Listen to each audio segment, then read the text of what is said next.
Salam alaikum wa rahmatullah. Bienvenue à cette troisième séance. Ce soir, on va poser une question que beaucoup portent en silence. Pourquoi est-ce que les musulmans finissent parfois aux deux extrêmes? D'un côté, il y a une rigidité qui étouffe. Tout est haram, tout est dangereux, tout est suspect. La religion devient ainsi un système de contrôle plus qu'une source de paix intérieure. Et de l'autre côté, il y a une indifférence qui vide. On garde l'étiquette musulmane, mais on ne pratique plus, on ne cherche plus, on ne ressent plus rien.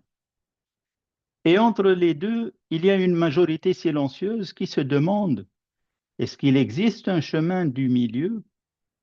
Est-ce qu'on peut vivre l'islam avec sérieux et avec intelligence, avec fidélité et avec liberté intérieure?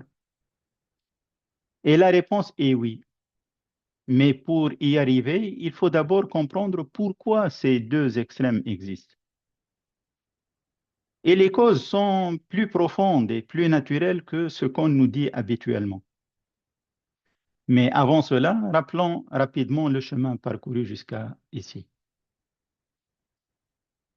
Dans la première séance, on avait vu que chaque rite répond à une question humaine profonde et que ce qui fait la différence entre une prière qui transforme et une prière qui ne laisse aucune trace, c'est la présence du cœur, pas la perfection du geste. Et la deuxième séance, on avait répondu à ceux qui disent j'ai de bonnes valeurs, pourquoi aurais-je besoin de rituels? Et on avait montré que l'éthique seule, aussi noble soit-elle, ne tient pas dans la durée. Ce soir, on change complètement de registre.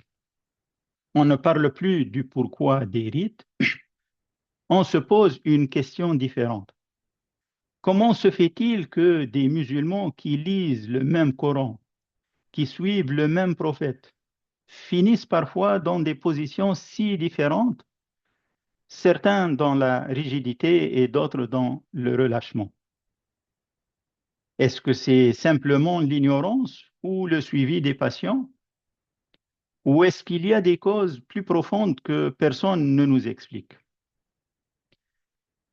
Voyons d'abord ce qu'on nous dit habituellement. Dans nos discussions religieuses, on entend souvent le même refrain. Si quelqu'un n'est pas d'accord avec nous, c'est forcément qu'il est ignorant ou qu'il suit ses passions. اتباع الهوى.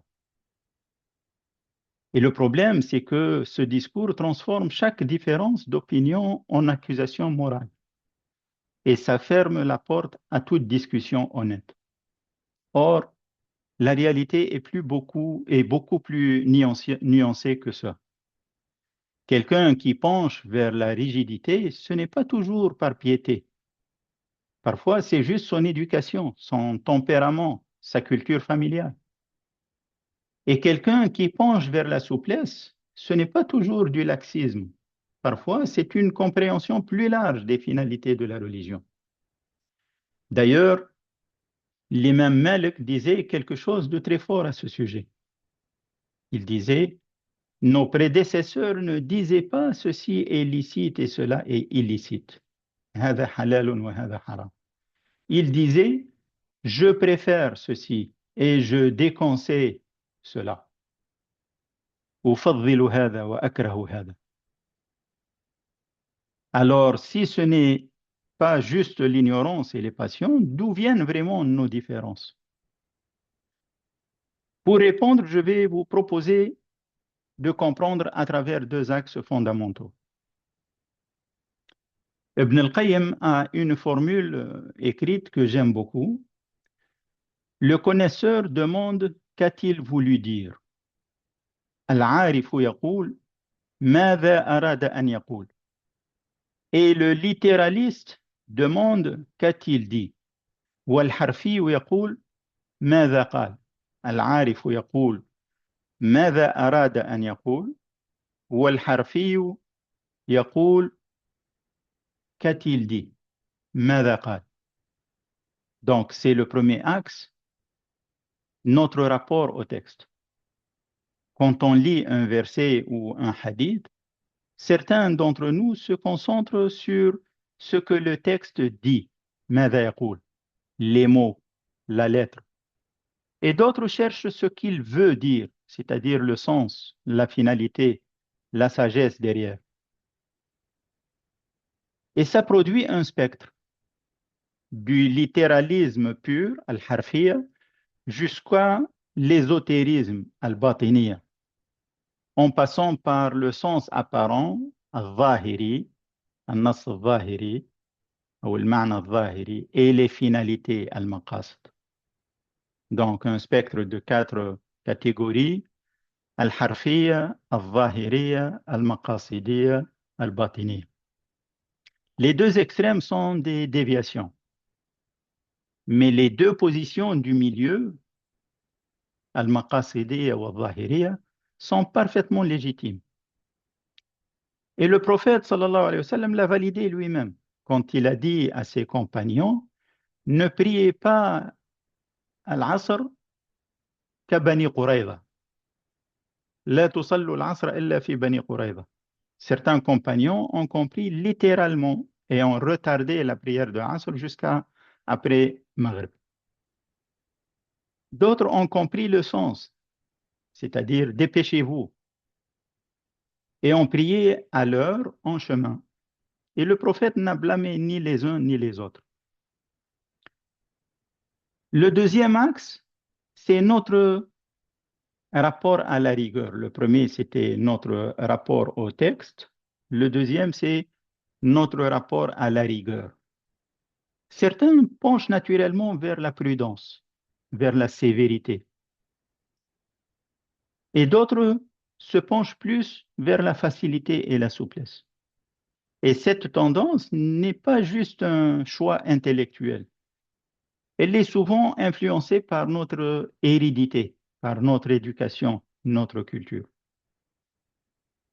Et le résultat de ces deux axes combinés, l'axe de notre rapport au texte et l'axe de notre rapport à la rigueur, c'est une diversité naturelle entre les musulmans.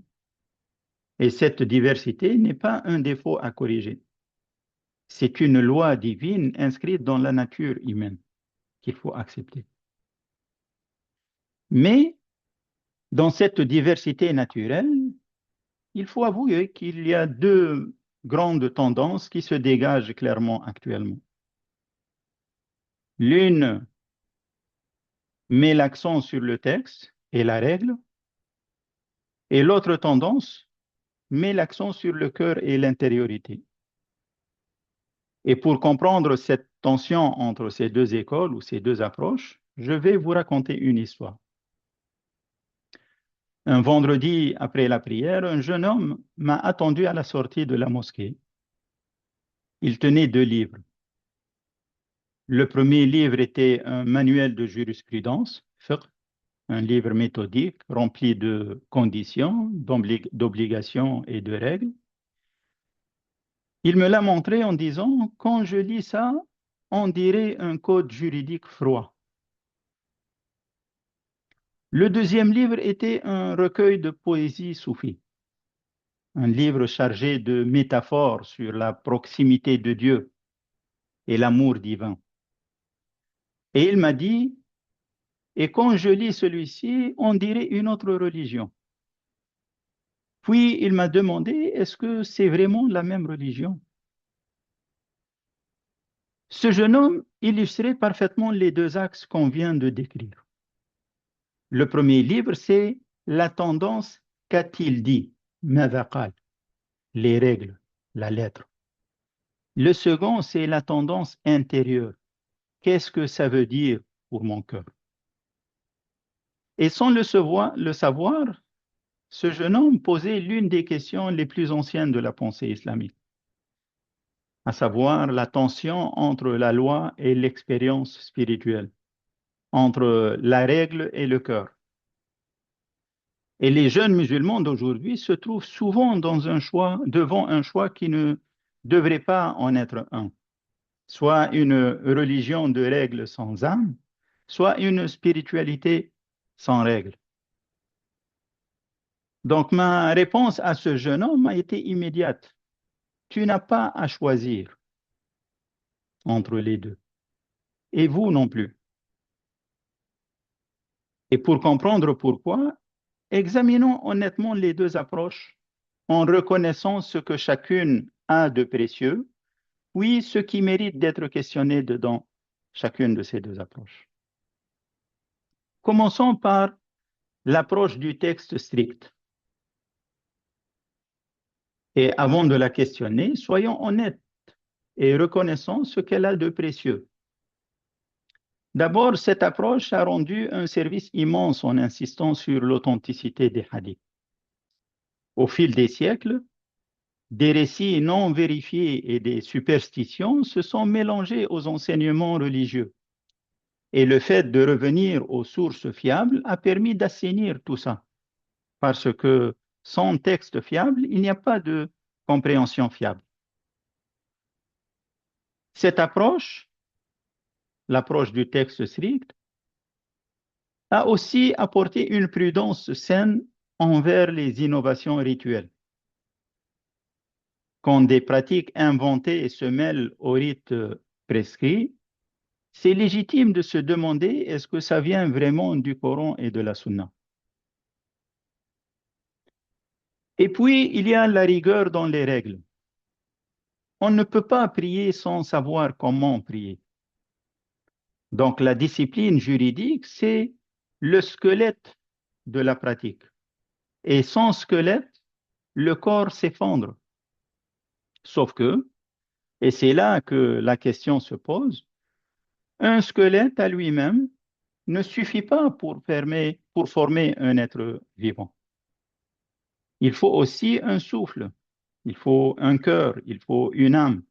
Et c'est exactement là que cette approche du strict texte rencontre sa limite.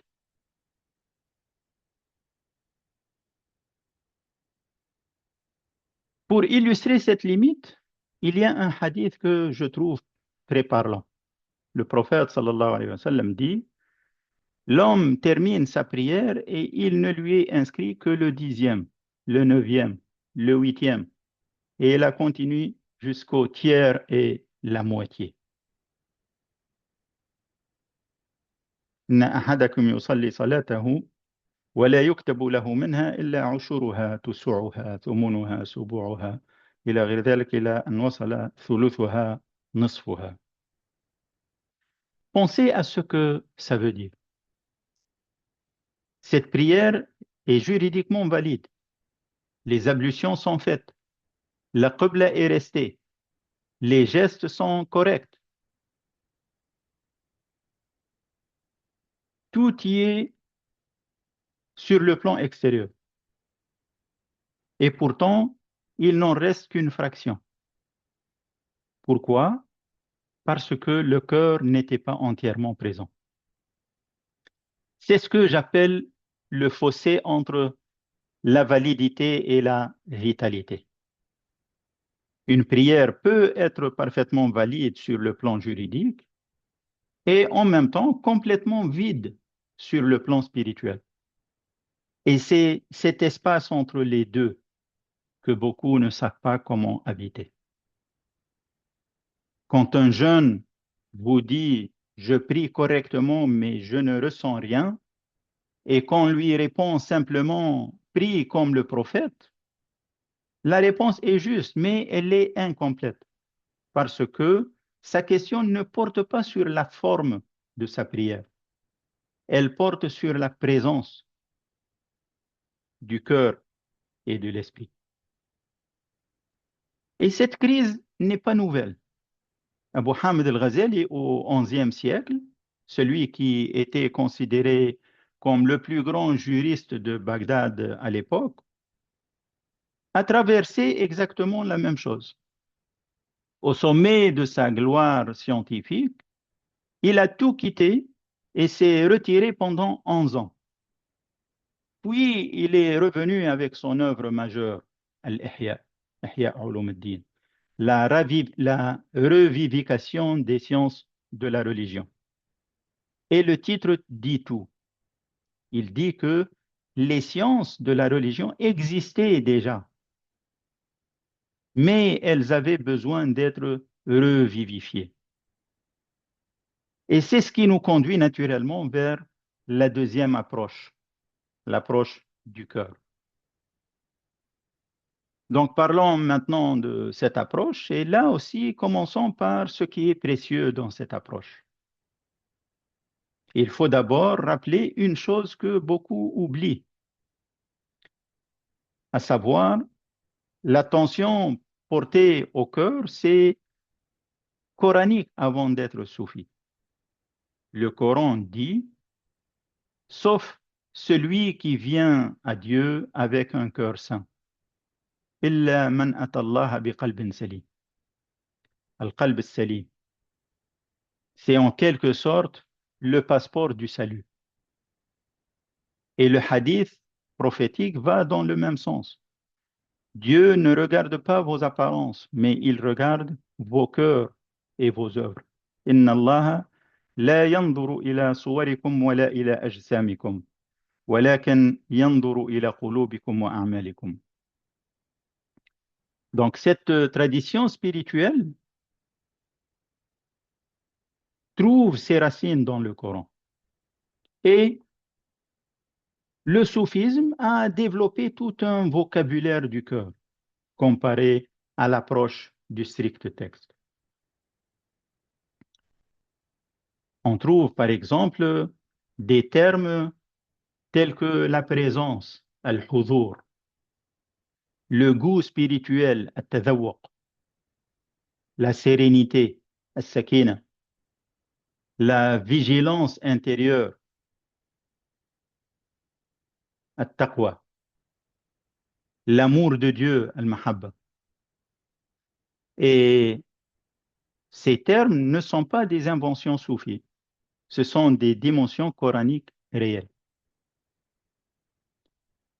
Et surtout, le langage poétique venu avec cette approche du cœur a permis d'exprimer des choses que le langage juridique ne pouvait pas saisir. Quand Rabi al-Adawi dit « Je t'aime de deux amours » أحبك حبين حب الهوى وحبا لأنك أهل لذاك. Elle parle d'une expérience qu'aucune règle de jurisprudence ne peut contenir.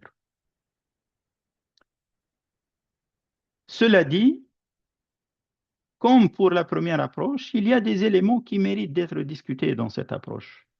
Et je vais les formuler en 5 observations. Et je précise tout de suite, ce sont des observations, pas des accusations. Donc, je les formule avec le même respect qu'on a eu pour la première approche. La première chose qui pose question, c'est l'obscurité. Pourquoi la spiritualité dans le soufisme devrait-elle être entourée de secrets réservés à quelques initiés? Le Coran est une guidance pour tous et la spiritualité est un droit, pas un privilège. Dans le même ordre d'idées, il y a la question des innovations rituelles dans le soufisme. Et si on qualifie le soufisme de méthode pédagogique, on devrait dire qu'une méthode pédagogique peut être utile, mais elle ne doit pas prendre la place de la révélation ou du sacré. Il y a aussi le risque du laxisme envers la loi. Et là, l'argument est simple contre le soufisme. Le prophète lui-même n'a jamais cessé de prier ni de jeûner. Alors, comment est-ce que quelqu'un pourrait se dispenser de ce dont le prophète ne s'est jamais dispensé? Et puis, il y a le suivi aveugle du maître spirituel. On entend parfois, soit entre les mains du cheikh comme un mort. المريد بين يدي شيخه كالميت بين يدي مغسله. Or, le prophète dit clairement, pas d'obéissance à une créature dans la désobéissance au Créateur. La ta'ata li makhlouqin في معصية الخالق. Enfin, et la cinquième observation pour cette approche du cœur, il y a trop de langage ambigu dans le soufisme. Et en islam, on peut exprimer l'amour de Dieu avec intensité, mais on doit toujours préserver clairement le tawhid. Donc, je l'ai dit très brièvement et d'une façon très condensée, euh, faute de temps. Mais on vient d'examiner les deux côtés honnêtement, l'approche du texte strict et l'approche du cœur. Le texte strict, en résumé, protège la forme, mais il risque d'oublier le cœur. Et le mysticisme, le soufisme, protège le cœur, mais il risque de relâcher la forme. Ce sont deux approches qui semblent séparées, et pourtant, ce que l'histoire a séparé, le Coran, lui, les réunit ensemble. Cette opposition entre la forme et le cœur, elle existe dans l'histoire de l'islam. Mais si on lit le Coran, on ne la voit pas dans le Coran. Dans le Coran, il n'y a pas de séparation entre la forme et le cœur. Regardons ce verset. Et ils tombent sur leur face en pleurant et cela accroît leur humilité.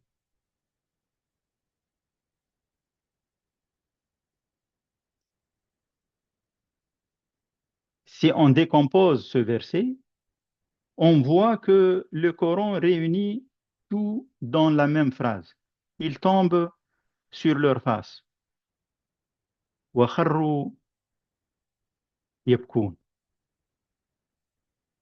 Ça, c'est le corps, le geste prescrit, la loi. En pleurant, ça, c'est le cœur, l'émotion, l'intériorité. Et cela accroît leur humilité.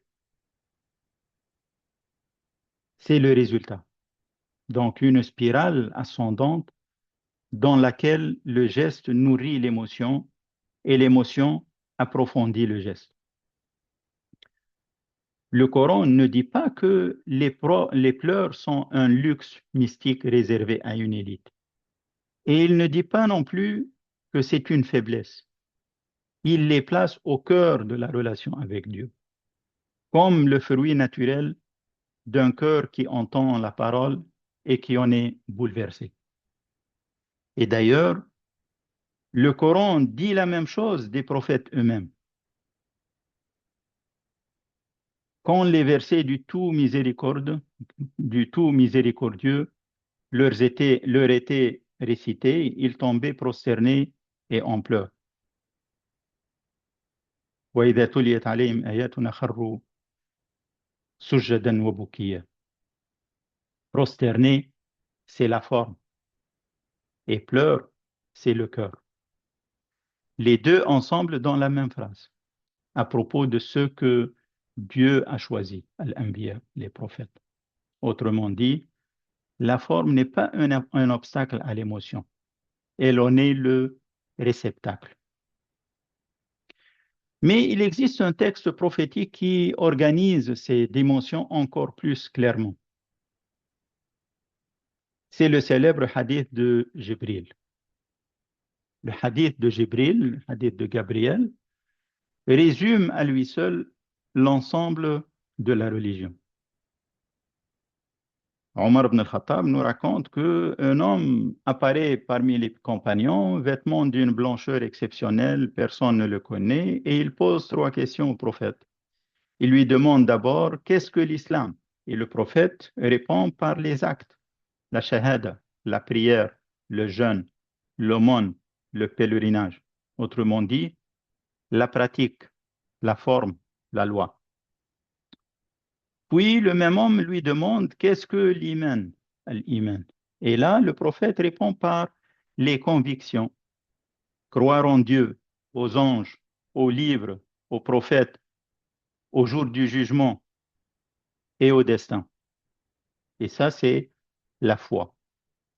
Et enfin, il lui pose la troisième question, qu'est-ce que al-ihsan?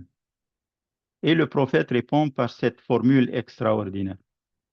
C'est que tu adores Dieu comme si tu le voyais, an ta'budallah ka'annaka tarah, car si tu ne le vois pas, lui te voit. فَإِن لَمْ تَكُنْ تَرَاهُ فَإِنَّهُ يَرَاكَ. Ça, c'est la présence. Et c'est le sommet. C'est le sommet, pas un supplément facultatif dans la religion. Et après le départ de cet homme, le prophète se tourne vers ses compagnons et leur dit, c'était Jibril, il est venu vous enseigner votre religion. Donc, vous voyez la synthèse? Ce que le littéralisme offre, c'est le niveau de l'islam, au sens de ce hadith, la pratique correcte. Ce que le soufisme cherche, c'est l'ihsan, la présence et le goût. Et ce que j'appelle le rationalisme spirituel, al-aqlani al-ruhiyya, c'est justement de réunir les deux. D'ailleurs, quand ces dimensions se rejoignent, le prophète utilise un mot sensoriel, à goûter la saveur de la foi. ذاق طعم الإيمان. ذاق, il ne dit pas il a compris la foi. Il ne dit pas il a étudié la foi. Il a dit il a goûté la saveur de la foi. C'est comme le goût du miel. Vous pouvez le décrire pendant des heures, mais vous ne pouvez pas le transmettre par l'unique description. Alors, comment est-ce qu'on restaure cette synthèse? Je vous propose 5 principes. J'appelle cette troisième voie entre le texte strict et l'approche mystique, le rationalisme spirituel, al-aqlani al-ruhiyya. Et ce n'est pas une nouvelle école, c'est une attitude d'équilibre. Et elle repose sur 5 principes. Le premier, c'est que la loi reste le cadre non négociable. Le cadre est fixe, mais l'espace à l'intérieur de ce cadre est immense. De ce fait, le cadre n'est plus une prison. Le cadre n'est plus une prison. C'est un espace sacré à habiter. Le deuxième principe, c'est que la spiritualité n'est pas un luxe. C'est plutôt la finalité. Donc, prier correctement, ça, c'est le minimum. Mais prier avec présence, ça, c'est l'objectif. Le troisième principe, c'est la clarté. La présence dans la prière, ce n'est pas un don réservé aux saints. C'est une compétence qui peut s'apprendre, une compétence difficile, exigeante, mais elle reste une compétence qui peut s'apprendre. Le quatrième principe, c'est l'expérience. On ne veut pas seulement que les gens comprennent le sens de la prosternation. On veut qu'ils ressentent quelque chose la prochaine fois qu'ils se prosternent devant Dieu. Et le cinquième principe, c'est d'utiliser un langage contemporain pour un contenu éternel. Le khushu' versus la pleine conscience, ces deux termes partagent un territoire commun. Et on peut très bien expliquer une vérité ancienne telle que al-khushu' dans un langage que les gens du 21e siècle comprennent, comme le terme de pleine conscience. Et je tiens à être clair, ce que je vous propose ce soir, ce n'est pas une troisième secte. C'est une invitation à revenir à l'origine coranique. Le Coran réunit la raison et le cœur, il réunit la règle et l'amour, il réunit la forme et l'essence. Et dans ce cadre-là, l'un des termes les plus complexes et les plus polémiques, à savoir la charia, devient plus clair pour nous. Ce n'est pas un terme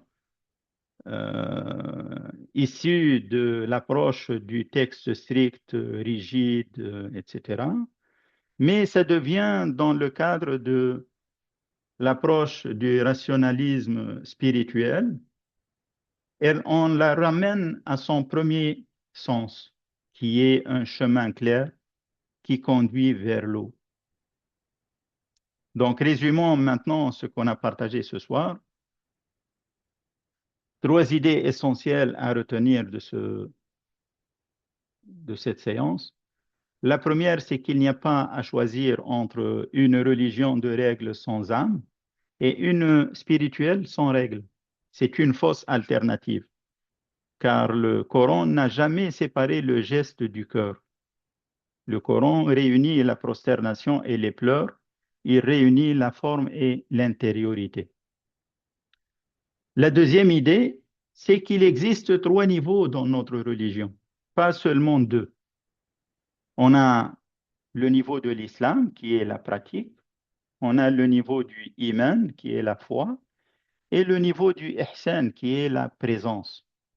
Et ce sommet n'est pas un luxe réservé aux mystiques, c'est plutôt l'horizon vers lequel chacun d'entre nous devrait tendre. Et la troisième idée que j'ai évoquée très rapidement, c'est que la charia est un chemin, pas une prison. Et le cadre de la charia, il est fixe dans ses principes, mais l'espace qu'elle ouvre à l'intérieur est immense. Ce qui veut dire que on peut être profondément attaché à notre religion sans être enfermé dans la rigidité. On peut développer une liberté intérieure sans tomber dans l'indifférence. Et on peut suivre la loi tout en faisant vivre le cœur. Donc, si je reviens au titre de la séance, ni fanatique, ni indifférent, est-ce que c'est possible? Je dirais oui, à condition de faire de la règle un chemin vers le cœur et de faire du cœur une force qui donne vie à la règle. Merci pour votre attention.